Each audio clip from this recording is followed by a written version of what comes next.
मैं पूजा वर्मा। मुख्यमंत्री योगी आदित्यनाथ ने कहा है कि अयोध्या एयरपोर्ट को अंतर्राष्ट्रीय एयरपोर्ट बनाने के प्रस्ताव पर भारत सरकार ने अपना अनुमोदन दिया है और इसके लिए वहां पर तत्काल ATR 72 जैसे विमानों के संचालन के लिए 250 करोड़ रुपए एयरपोर्ट निर्माण के लिए उपलब्ध कराए हैं।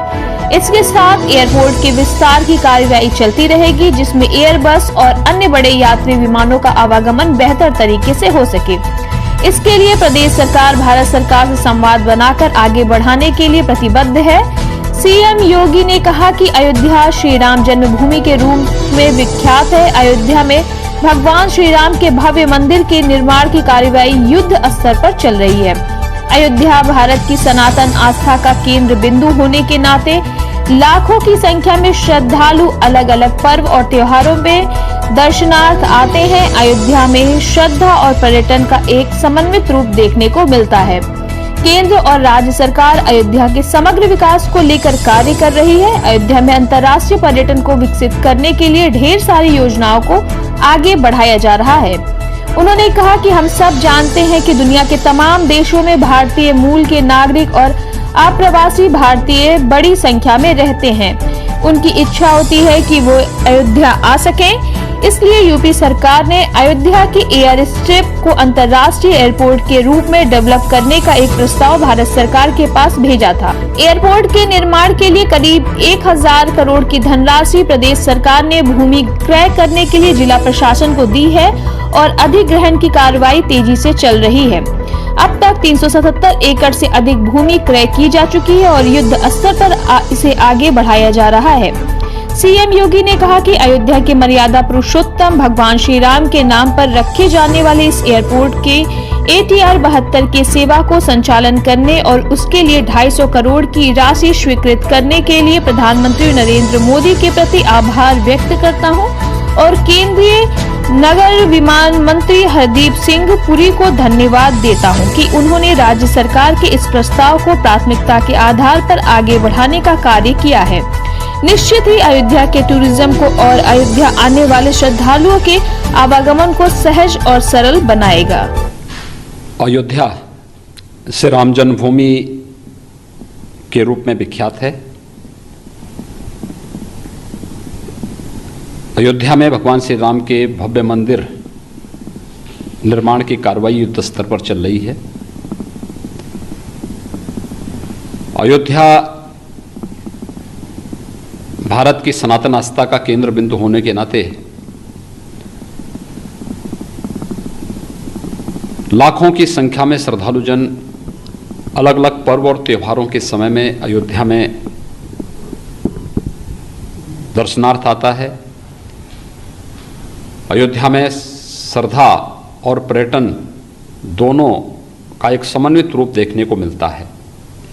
केंद्र और राज्य सरकार दोनों इस संबंध में अयोध्या के समग्र विकास को लेकर के पूरी प्रतिबद्धता के साथ कार्य कर रही हैं। मुझे बताते हुए प्रसन्नता है कि अयोध्या में अंतर्राष्ट्रीय पर्यटन को भी विकसित करने के लिए वहाँ पर ढेर सारी संभावनाओं को आगे बढ़ाया जा रहा है। हम सब जानते हैं कि दुनिया के तमाम देशों में भारतीय मूल के नागरिक और भारत के अप्रवासी भारतीय भी बड़ी मात्रा में वहाँ निवास करते हैं। उन सब की भी इच्छा होती है कि अयोध्या आ सकें और इसलिए उत्तर प्रदेश सरकार ने अयोध्या के जो एयर स्ट्रिप थी उसको एयरपोर्ट को इंटरनेशनल एयरपोर्ट के रूप में डेवलप करने का एक प्रस्ताव भारत सरकार के पास भेजा। एयरपोर्ट के निर्माण के लिए लगभग 1000 करोड़ रुपए की राशि प्रदेश सरकार ने भूमि क्रय करने के लिए जिला प्रशासन को उपलब्ध करवाया है और इसमें अधिग्रहण की कार्रवाई तेजी के साथ आगे बढ़ रही है। अब तक 377 एकड़ से अधिक भूमि हम लोग क्रय कर चुके हैं और युद्ध स्तर पर इसे आगे बढ़ा रहे हैं। मुझे ये बताते हुए प्रसन्नता है कि भारत सरकार ने उत्तर प्रदेश सरकार के इस प्रस्ताव को अपना अनुमोदन दिया है और इस हेतु कि वहाँ पे तत्काल 250 वहाँ पे ATR 72 वहाँ पर संचालित हो सके। ATR 72 के जैसे विमानों को संचालन करने के लिए 250 करोड़ रुपए वहाँ के एयरपोर्ट के निर्माण के लिए तत्काल उपलब्ध कराए हैं। एयरपोर्ट के विस्तार की कार्रवाई इसके साथ ही चलती रहेगी, जिसमें हम एयरबस और अन्य जो बड़े विमान हैं वहाँ पर यात्री विमानों का आवागमन बेहतर तरीके से हो सके, इसके लिए प्रदेश सरकार पूरी तरह भारत सरकार से संवाद बना करके इस कार्यक्रम को आगे बढ़ाने के लिए प्रतिबद्ध है। अयोध्या के मर्यादा पुरुषोत्तम भगवान श्री राम के नाम पर रखे जाने वाले इस एयरपोर्ट के ATR 72 के सेवा को संचालन करने और उसके लिए 250 करोड़ रुपए की राशि स्वीकृत करने के लिए मैं आदरणीय प्रधानमंत्री जी के प्रति आभार व्यक्त करता हूं और केंद्रीय नागर विमानन के मंत्री श्री हरदीप पुरी जी को हृदय से धन्यवाद देता हूं कि उन्होंने राज्य सरकार के इस प्रस्ताव को प्राथमिकता के आधार पर आगे बढ़ाने का कार्य किया है। निश्चित ही अयोध्या के टूरिज्म को और अयोध्या आने वाले श्रद्धालुओं को उनके आवागमन को और सहज और सरल बनाएगा।